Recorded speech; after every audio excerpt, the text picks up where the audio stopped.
इतरांच्या वयाचा विचार करता आता मलाच बारामतीचं सगळं बघावं लागणार आहे। नाव न घेता शरद पवारांच्या वयावरून पुन्हा ऐकता अजितदादांचा निशाणा, मी कामाचा माणूस असल्याचं बारामतीकरांना आवाहन।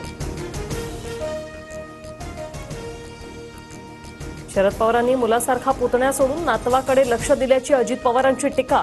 पक्षफोडीचं चांगलं कर्म करणारा मुलगा काकांच्याच मरणावर कसा काय टपलाय? जितेंद्र आव्हाड यांचा अजितदादांना प्रत्युत्तर। शरद पवारांची शेवटची निवडणूक असा कुठला दुश्मन म्हणाला? सुळेंचा संतप्त सवाल। तर अजितदादांचं विधान धक्कादायक असल्याचीही प्रतिक्रिया। काकांच्या पाठीत सुरा खुपसणारे धनंजय मुंडे हे अजित पवारांचे भाऊ। त्यांनी बहिणीलाही छळलं। जितेंद्र आव्हाडांचा धनंजय मुंडेंवर जोरदार हल्लाबोल।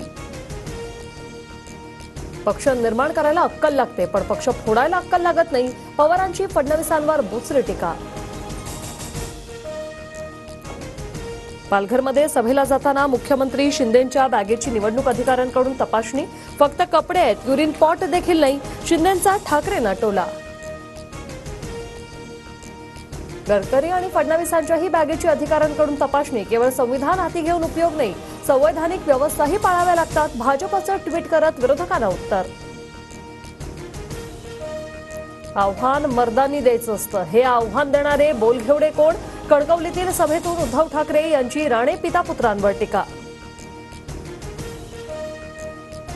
विधानसभा निवडणुकीत अजित पवार किंगमेकर होतील, आम्ही आमच्या अटी शर्तींवर कुठल्याही सरकारमध्ये जाणार, नवाब मलिकांचं वक्तव्य। शरद पवारांचा फोटो वापरू नका, स्वतंत्र पक्ष म्हणून निवडणूक लढा। सर्वोच्च न्यायालयाचे अजितदादांच्या राष्ट्रवादीला निर्देश।